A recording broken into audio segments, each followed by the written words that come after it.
Well, hello there, welcome back to my channel. It has been, I want to say, oh my god, like months since I have filmed a video, and I'm going to be telling you today about the ugly, the pretty, the pros, the cons, my overall experience on getting the BBL in Guadalajara, Mexico with Dr. Karen Morfin. So keep on watching this video and make sure you don't forget to subscribe. Today I'm here to tell you about my experience with Dr. Karen Morfin. I know a lot of you have been asking me, how was my experience? What did I go through? Your friend went there and you were considering going there. So let's talk about her two locations. So she has one location in TJ and her second location is in Guadalajara, Mexico. So they're both in Mexico, so they're not in the United States.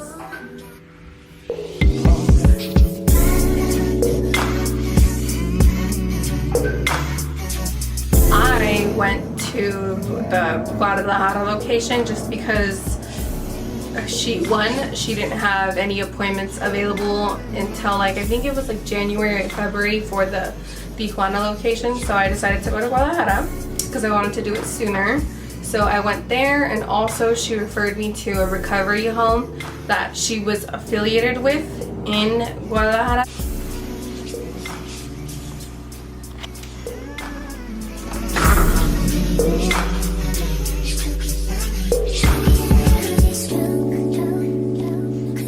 To take advantage of that as well. And if you do surgery in Tijuana, you are responsible for booking your own recovery home, so you have to do your due diligence and look around and see which recovery home is going to be best for you after your surgery. You're supposed to book your flight a day prior to your surgery date. You're supposed to do that because when you get there, you have to take a few tests in order for the doctor to have your exact numbers to perform your surgery the next day. And those tests are, hold on a second. So, I literally put it in my notes for my phone. So it's your cardiology and lab work that you're going to be taking one day prior to your surgery date, which is super important, so that way the doctor can know your exact numbers the day of surgery. So when I first discovered their Instagram, I messaged them right away, and then I know how to talk Spanish, but sometimes I'd be getting lazy, so I was like, can you just give me somebody who knows English, please? I don't want to read all this in Spanish. Just give me somebody who knows English. So they paired me with coordinator Michaela. We were texting. She asked me to send her my name, a little bit of info about me, a few photos, when I wanted to book my surgery date, and then to send her a $500 deposit to secure my surgery date. So just because you're getting surgery doesn't mean that you have the liberty to eat whatever you want prior to surgery, because if your BMI over 29.9, they're going to charge you an extra $500 to perform surgery on you. So don't think that just because you're getting surgery you can eat this, you can eat that, you can gain 10 pounds and you're going to burn it up. If you want to pay those $500 extra to get your surgery done because you decided to gain 10 pounds, then I mean, by all means, do you, but they're gonna charge you an extra $500 if you're at BMI over 29.9. So yeah, first things first is I sent them the $500 deposit to secure my surgery dates, which is absolutely non-refundable. No, they're not gonna refund this to you if you decide to change your mind. They're gonna give you the information to who to send it to. I sold it to the doctor, so that's what I did. And then also there's also a deposit that you're going to be sending to the recovery home referred by the doctor, which is called Alaya Hills, and that deposit is $545, which again is also non-refundable. And I used an app called Remitly to send the deposit to the coordinator from Alaya Hills because This app lets you send internationally to a ton of different other countries money super fast and super easy. You have the option of either sending it super fast for like $1 extra, or it could take like 2 to 3 business days if you don't want to pay that $1 extra. So it's really up to you. You also want to make sure that you screenshot your deposit, so the deposit that you send to the doctor and then the deposit that you send to the recovery home. Just make sure you have 2 screenshots of those. What I did is I made like a little album in my phone for files, and then a photo album, and I just titled it like BBL 2022 or something like that, just so that way you stay organized, and then whenever the date does come, you can just pull it up super fast and super easy. So prior to surgery, you want to make sure that you don't have acrylics. You want to make sure your toes aren't done. No nail polish. Your nails have to be completely bald and naked. You cannot have anything done. No nail polish that's easily removable. No gel. Nothing. The day before surgery, when you do get your blood work and your cardiology test, that's going to be an extra $250. And if you want to change your surgery date, it's going to be an extra $500. And you want to also stop drinking alcohol, taking drugs, or smoking weed a month prior to surgery. You also want to stop using birth control. It says a minimum of like a month before surgery, but for me, I decided to do 2 months because I feel like I didn't want to get my period during surgery or after surgery. I just felt like if I did 2 months prior to surgery date, I would have enough time for my hormones to like regather themselves and for my cycles to be like, all right, she stopped taking birth control. You want to take vitamins like iron, folic acid, vitamin C, blood builders 15 days prior to surgery, 3 times a day, except for blood builders, which is only 1 a day. And you want to stay away from vitamin E. You want to only eat chicken or fish and yogurt 3 days prior to surgery, up to 3 breasts or 3 fishes a day and 5 yogurts a day. You want to also drink a lot of water. I already do that anyways, so that wasn't an issue. You want to make sure you drink a lot of water, and you hydrate 3 days before surgery. And you want to make sure you walk battlements 30 minutes a day. That's just like a really fast, like Karen power walk. And for packing your clothes, when I tell you you want to pack literally the most loose clothing ever, like I regret packing what I packed, because even if I thought they were loose, they weren't loose enough. Like it's gonna hurt, like when you're putting your pants over your body, and if there's anything that's even like the slightest bit that's tight, it's gonna cause like pressure on your body, and it's gonna feel like uncomfortable, and you're just gonna wanna wear the hospital gown the entire time, like me during my stay. I think I only wore an outfit like 1 time, and the entire time I was just in a diaper in a hospital gown. Also, you want to make sure you pack compression socks. You want to make sure you pack a ton of other stuff that I will tell you in another video, which is going to be in regards to the recovery home that I stayed at, because I was not informed on a lot of things that I feel like I should have been informed on. And I feel like these are really like major key points that people should know prior to booking an appointment in Guadalajara and that recovery home that you go to. I feel like people should know this, but that's for another video. This is strictly like about like my experience with the doctor and my surgery and prior, and the day before surgery and the day of surgery. So you want to make sure that you get a hemoglobin test 4 weeks prior to your surgery date. You want to make sure that you're above a 13 or higher in order for you to be at a good hemoglobin level. And if you're not, then they will instruct you on exactly what you need to do to build up your blood, or what they will need to do the day of surgery. I don't know, because I was a 14.5, so I didn't need to go through anything except for give them my result. And yeah, that's pretty much it. You also want to make sure you get a PCR COVID test This is 72 hours before surgery. So I got mine on October 3rd. My surgery date was October 7th. So you do the math with your PCR test. I got mine at Rite Aid. I went on the website because you can't call and you can't schedule a PCR COVID test. You have to do it online only. So I got mine at Rite Aid and I did it online and I booked an appointment. Super easy. They will give you the results. I think they'll email it to you within like a day or two, and then as soon as you get those results, you want to email them to the email that your coordinator sent to you.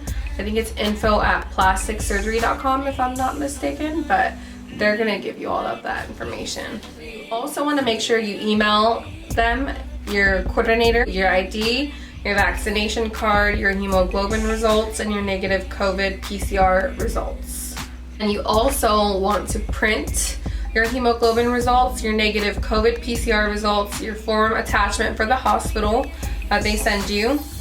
And you want to ask the nurse on the night shift prior to your surgery date, you want to ask them if they can print your lab results that they took that day prior to surgery. You want to ask them if they can print that and make sure they give you the cardiology results, because you need both for your surgery. A few days before surgery, the actual like WhatsApp business of the doctor will send you a link to fill out. It is just asking a few things for you to fill out. It's not anything crazy. You're gonna fill that out and then they're gonna send you a paper that you need to print out and have during surgery day, because this is the form that they are going to take from you at the hospital to prepare you prior to your surgery time. So this is like the amount of dosage that they need to give to you for whatever it is. This is the form that you need to give to them so they can prepare you exactly how they need to before your surgery. They're gonna send you a surgery time when you do get that link that you need to fill out through WhatsApp. They're gonna send you a surgery time, because you will not know your surgery time. I think I did not know my surgery time, I wanna say until maybe like 2 or 3 days prior to surgery. So don't stress on the surgery time. They're gonna tell you like last minute and you'll know, and then you'll have a little bit more peace of mind, so that way you can prepare yourself and, you know, get to the hospital at the time that you need to get there. My surgery time was originally at 5 p.m. and I got to the hospital at 11 a.m. They didn't have any rooms for me at the time. I waited. Finally got a room, I think, I want to say around 3 p.m. I'm not really sure. And then my surgery did not happen until I want to say, God, like 7 or 9 p.m. I was waiting and it just felt like a whole day of waiting and waiting and waiting and waiting. And when they take you down to go get your surgery, when it's time, you're gonna leave your phone. You're just gonna be chilling in this room with other people, other nurses, until they're ready for you to get surgery. So yeah, like I said, I would recommend booking your flight a day before surgery. Super important, so that we can prepare yourself before surgery. And take the test that you need to take, send it to your doctor. So the day before surgery at the airport, a chauffeur from the recovery home in Guadalajara is gonna pick you up. And they're gonna pick you up at the airport with a sign saying Elia Hills. They're gonna take you to your recovery home where you're gonna get all your tests done, where you're gonna spend time recovering after your surgery. And the airport is like 20 to 30 minutes from the recovery home. And the hospital is like 5 minutes from the recovery home. And then the hyperbaric camera session is, I want to say, like 5 to 10 minutes away from the recovery home, which you will be needing. And surgery comes with 5 massages that are on the house from the doctor. And the masseuse that does the massages is the doctor's sister. Okay, so let's talk about cost now. So my surgery was $5,550, and then I added a tiny waist, which was an extra $1,000, and the cardiology and lab work is an extra $250. If you want to get more massages, it's an extra $35. The BBL pillow is $89, and then your flight is etc, whatever it is. Mine was $327, and the recovery home cost was $1,815. But long story short, like I said, I'm gonna save the recovery home review for another video. But I want to say I spent in total around $10,000 on everything, not the surgery, let alone itself, just in total. I was keeping track of my expenses, and it roughly estimated to around $10,000. So today is the day of my surgery. I'm super nervous. I'm just trying to like be in a good headspace and relax and calm and chill, not like overstress, and just hope that everything goes good from beginning to mid to end.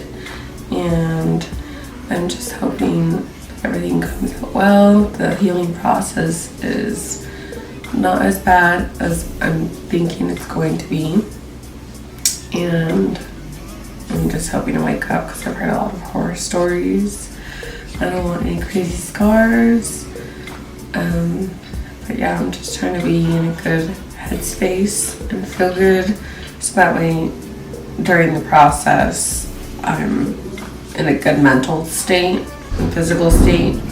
So I'm excited. I'm gonna get a Lipo 360 and a BBL out here in Guadalajara. So stay tuned for the results and to look at my healing process. Alright, so now is the day of surgery. You're gonna get dropped off at the hospital. The chauffeur is gonna pick you up at the recovery home. He's gonna drop you off at the hospital, depending on whatever time you wanna be there. Like I said, my surgery was on until 5 p.m., but I decided to get there at 11 a.m. Early bird. And you wanna ask the receptionist to direct you where you need to go. You check in, you give them the paper that I told you to print out when they send you the business on WhatsApp to properly prepare you before you go into surgery. You give them that. They ask you what time your surgery is, you tell them. You make sure you bring your BBL pillow and a little bit of toiletries. You don't really need much. Alright, so I finally, after like 6-7 hours, have my own room to wait for them to come prepare me. Nothing really special. Whoops. I need some light on this stage. I'm gonna get this blanket because I'm so cold.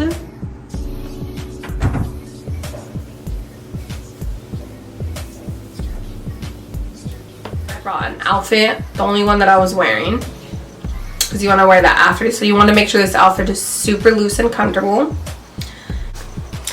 Let's talk about my experience. So I go into this room and I'm obviously dozing off from the anesthesia, and all of a sudden I black out.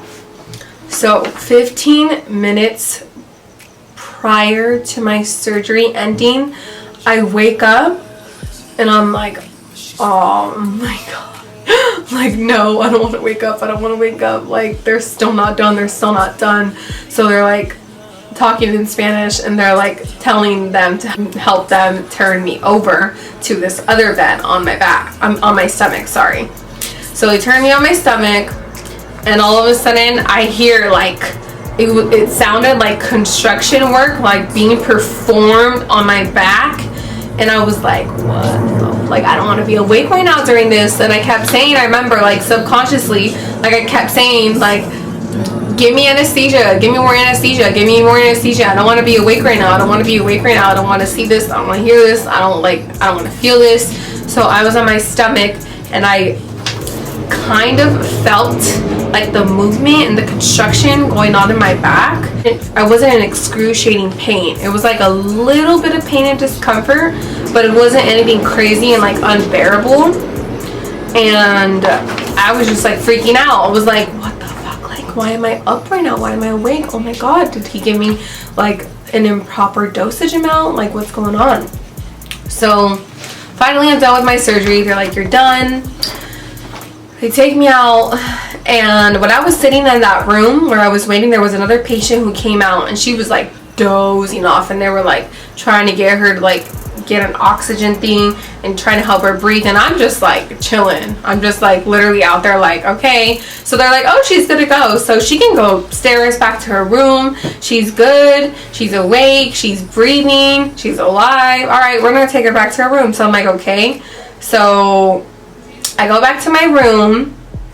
They put me in the bed, and I'm laying there, and I'm just like, oh my god, in the most excruciating pain ever. All of a sudden, like, I lay on my back, and I just feel everything in my body just like aching, and I'm like, please give me medicine, please give me medicine. Oh, we have to wait for the doctor to come and authorize you to give you medicine. Dr. Morfin comes inside, and she's like, I heard that you're in a lot of pain and you need medicine. Don't worry, they're gonna give you medicine. So I'm waiting, and they still haven't given me medicine, and I'm like, oh my god. So I'm calling them again. So then they finally give me medicine. Nothing is happening. My pain is still there. Finally, I ask again. I'm crying. My family's calling me. I'm fucking like literally crying in tears because I'm in such bad pain, and I'm still in pain. I just don't want to be in pain. Like, I don't want to be in pain. An hour passes by. I ask again, can I get more medicine? We have to authorize it from the doctor, blah blah blah. Oh yeah, she hasn't responded. Okay, finally, give me some more medicine. I'm still in pain. Again, an hour later, give me some more medicine. I'm still in pain. An hour later, give me some more medicine. Give me some more. I'm still in pain. I'm still in pain. I'm still in pain. Finally, until like the 9th hour, I want to say waiting there, laying in bed in excruciating pain, they gave me another dosage of morphine. And then during that dosage, finally I was like lit. I was so drugged up. I was like, whoa. I don't think it's really smart to bathe a patient after giving them medicine. And yeah, I don't really think that was that smart. So they gave me that medicine. I'm lit. They're taking me to the bathroom to try to bathe me. I'm like pouring out blood everywhere, all over these nurses. I see it on their shoes. I see it on their outfits. I see it everywhere. I see it on the floor. They're like coming in here to mop it, and then they're mopping it again. They're mopping it again. And I go into the shower, and I'm like dozing off. I'm like really drugged at this point. Finally, I'm like, I kind of like smile a little bit because I'm like, okay, I don't feel pain anymore. Like, finally. But I feel super dizzy. I feel like I'm gonna faint. So they're like trying to have a conversation with me. They're like smacking me in the face. They're like going like this. They're like, what's your name? How old are you? Where are you from? And I'm just like answering, and I'm like dozed out, like out of my mind. And I just remember I was so happy to not be in pain anymore and like numb to the pain. But I like kind of like blacked out for a little bit, and in that moment I was just thinking like the worst. I was thinking the most negative things. I was like, why did I do this? Why am I here? Why am I going through this? Why am I putting myself through this? This is so crazy. So Mexico's protocol, I find out later when I'm like not in pain anymore, is that they're supposed to microdose you with morphine. So in the US, when you're in pain, you break an arm or whatever, you immediately feel that morphine or whatever medicine that they give you, instantly feel the drug kick in, and your pain is like non-existent. So in Mexico, it's like in the smallest amount of doses.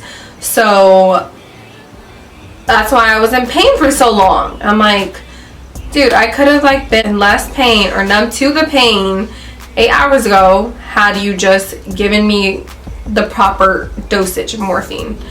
So thank God I didn't faint in the shower.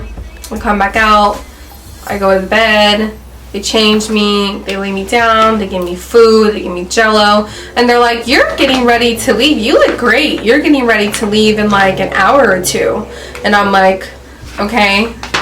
So yeah, I am great, sure. I'm like numb to the pain. I'm like, everything's good, life's great, like butterflies and rainbows, like. So I tell the chauffeur that I need to leave, I'm getting ready to leave. They have to make sure that the doctor pays the hospital first before you can leave, and you get a pink slip. I forgot what it was called. It's like an authorization in order for you to leave the hospital. She pays, I get my slip, I'm getting ready to go out, I get into the car, I go to the recovery home, and this is obviously the first time that I'm staying at the recovery home, my first day, my first real day after my surgery. I'm looking at myself from the camera and I like the silhouette, like usually when I'm standing before this, I really didn't have like that much definition, but I have to like really like tighten my glutes. But I like how like just standing there, like you have a really defined shape, and you don't really have to use your back anymore that much to like pop it out. That's a pretty. So I'm like bleeding everywhere still. I'm changing like 10 to 20 diapers a day, like 10 to freaking 20 disposable diapers on the bed. I'm bleeding all over my compression socks. I'm bleeding all over my hospital gown. Doctor's assistant brought me a medicine kit, and the medicine kit is like an additional $200 that you need in order for you to get better. It has like antibiotics, it has pills for pain, it has a ton of other medicine that they can explain to you. I think it's catered to you, I want to say. And then if they add any additional medicine, it's because of what you're asking for. I asked for stronger pain medicine, so that was an additional cost as well. So with your surgery, you get 5 free massages from the doctor, and you get 1 free oxygen, which is a hyperbaric camera session. You 5 of those, and then 1 of the hyperbaric sessions for free. And then the rest of the sessions you have to pay for. And then also the faja is what they give you with the foam that goes underneath it. The recovery home does not have arnica tablets, so you're gonna have to buy those at the pharmacy. After surgery, I was super inflamed. I liked the way that my body looked, but I was still inflamed. It was gonna go down drastically because I had just gone fresh out of surgery.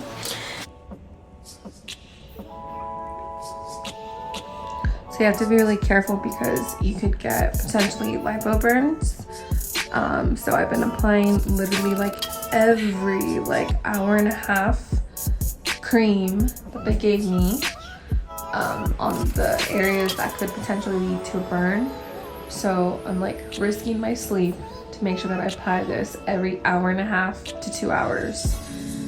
All over here, these little mini ones right here, and then this complete side one right here is pretty big. So you have to be very cautious and patient and careful. And I'm applying this other cream all over the rest of my body that like is inflamed or hurts. So I gotta. And apparently, if you want a before and after video or any photos, you have to discuss that prior with your doctor, so that way you guys can go over the additional cost that's going to be. The 5 free massages that she includes in Guadalajara with her sister, I would not personally take advantage of. I would go with her friend, which her name is Atziri. She is one of the best lymphatic masseuses. I've had 2 so far that are super great. So she is one of the greatest lymphatic masseuses. With the doctor's free massages that I got, I did not like them. It was super rough, it was super aggressive, it was super rushed, it was super quick. I felt too much pain. I just felt like I wasn't being properly taken care of. And I feel like when you're getting a lymphatic massage, it should not be painful. It should be painless, and it should feel so nice and almost therapeutic. And I did faint during one of the massages because I did tell her that I was going to faint, and instead of laying me down immediately, she did something else and I fainted, and I got a bruise and I got a cut. And to sweeten things up a little bit, she did give me a free faja for the slip up, which doesn't amount to obviously the slip up had she just listened to what I was saying. But like I said, I would rather pay somebody who's going to do a good job than get somebody who's going to do a free job and half-ass it. Personally, that's just me, that's just my opinion. I like my body. After surgery, I was just still inflamed though, and then a few days kept passing by and I'm still inflamed. I got a lipo burn, and the doctor instructed me not to wear my faja. I put my faja on the 7th day because my lipo burn was drastically going down. And a lipo burn happens when the liposuction is too aggressive. So you could develop like a lipo burn. And that's why they tell you not to smoke 31 days prior to obviously your surgery. And then when I put my faja on, my pelvis area completely swelled up. I got like this fat bruise. So she told me to take off my faja because I couldn't handle it. I was not used to wearing it. So I took some anti-inflammatory medicine and it went down. And I was able to put my faja on again. I think I'm barely on like the second row on my faja, but I feel so much better in my faja. Before it felt like I was like restricted from everything. I was in like so much pain, and now I feel like a little bit more better with my faja on, just because I'm getting more used to it. My body's getting acclimated to it. So I would recommend to take this medicine. I don't know what it is in the United States, and I don't know what it is in Tijuana, but I'm pretty sure you can get it. If you are in a lot of pain during your lymphatic massages, I would recommend for sure, if you are getting surgery in the Tijuana location or the Guadalajara location, to take a medicine that dissolves underneath your tongue, and it's called ketorolaco. I got this, and the really nice masseuse lady in Guadalajara recommended for me to take that prior to our session. And when I took it, I was able to bear more pain during the massage. And I took one here too. I got more medicine out there and I brought it with me home, and I took one here too before a lymphatic massage here that I booked, and I am still able to handle more than I could without taking it. So I would definitely recommend that. So overall, my experience with Dr. Karen Morfin was great. I want to say there was just a few things that I was a little like me waking up during surgery towards like the end, the free massages that were not up to par. I mean, a lipo burn, but that's like really out of her control. That's kind of like the risk that you're willing to take when you get surgery. She can't control that. That's not in her control. I can't say I'm happy with the results, because people are like, it's going to take like 1 to 3 months for you to really know what the results are going to be. Right now I still feel inflamed. I still don't feel like it's like my dream body. I will just have a better say on the results in a few months from now. But overall, towards like the experience with her, I think she does the silhouette completely beautiful. I think she's a good doctor. I think as long as you are staying in contact with her through WhatsApp every day, sending her photos of what you're concerned about. I sent her photos what I was concerned about. I told her this, I showed her this, I showed her what was happening, and she was so quick to respond. Since day one, everybody has been super quick to respond. Nobody has left me hanging dry and has unanswered things that I have questioned. So as far as communicative, she's great. As far as building bodies, she's good at. As far as customer service, she's excellent. I think she's good overall. And like I said, if you have any issues or you have any questions, just make sure that you address them with her personally on WhatsApp. Make sure you get her number, so that way you're talking directly to her or her assistant. So if you talk to her or her assistant, if you send them both the same thing, or you send the assistant something, she's going to correlate with the doctor, and they're going to be super up to par on responding back to you and making sure that you get a response.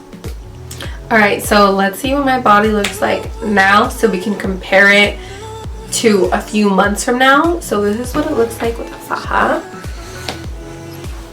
I did get lipo here, here, here, arms, and then upper back, mid back, and fat onto my butt, which is also known as the BBL.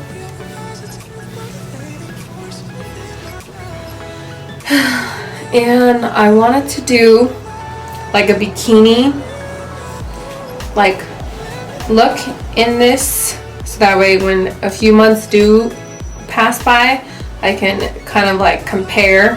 Ow, my arms are like what has the most pain. This is the arm like faja for when you get your arms done.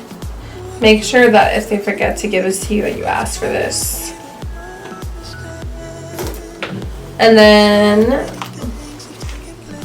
I'm not gonna take this off yet because I'm gonna show my boobs. So this is the faja. You want to make sure that you keep resizing your faja, so you don't buy new fajas. You keep resizing it after a week or two, after you're able to fit in this and you've been rocking it for like a week or two. You want to make sure that you resize it and you get it smaller for up here. So this is what it looks like right now. Like I said, I'm super inflamed, and this is the lipo brand that I was telling you about, and it hurts because it's like barely scabbing. It feels really gross to like touch your stomach, and this is why it's so important to get your lymphatic massages, because you want to make sure that this is all going to be moved where it needs to be moved. And but yeah, so this is what it looks like. Let me do a little twirl. The butt looks like there's not too many scars in the butt. It's only where the holes were, where the drains were. And then I have like a bruise right here on my leg, but nothing too crazy. So yeah, this is what it looks like as of right now. So we're going to check back in 2 or 3 months. And you also want to make sure that you get a little piece of gauze and you form it into a ball, and you put it in your belly button after surgery, because your belly button can close. Or you can get a belly button shaper on Amazon. I did that. That's why my belly button is open. It's alive, it's breathing, it's there. But it just feels so gross. It feels so gross. And then like I'm still inflamed. And then as you can see, this is like the foam mark. But yeah, so this is what it looks like. We'll check back in a few months. So I do want to mention that this process is not like peachy. It's not butterflies and rainbows. It's not what people show you. Like there's blood everywhere, you're hurting, you're in pain. I know everybody reacts differently according to everybody's body's different, but my experience was pretty brutal. I was in a lot of pain for a long time. I cried a lot. It was not pretty. It's been 15 days since my surgery date and I'm in way less pain, but psychologically I'm kind of like in a headspace where I'm like upset or frustrated because I can't bend down, I can't move as fast as I could before. It's so hard for me to get in and out of a car. It's so hard for me to sleep because I have to sleep on my stomach and I can't have like one leg up in a comfortable position because it hurts or because I'm in pain. And I'm usually a back sleeper, so sleeping on my stomach has not been the most appealing thing ever. There are times where I feel like why did I do this? Like, what was I thinking? But I just know mentally that within time, it's only going to get better. It's only going to get better from here. I'm only going to have less pain. I will soon be able to work out. You can't work out until after a month. You can't diet until after like a month and a half or so. Also, if you want to get another surgery, you have to wait 6 months after your surgery. Well, I just want to say thank you so much for watching this, and if you have not already, make sure you hit that subscribe button. I will be following up this video with my experience at the recovery home at Elia Hills in Guadalajara, Mexico. And yeah, that's a wrap. Bye.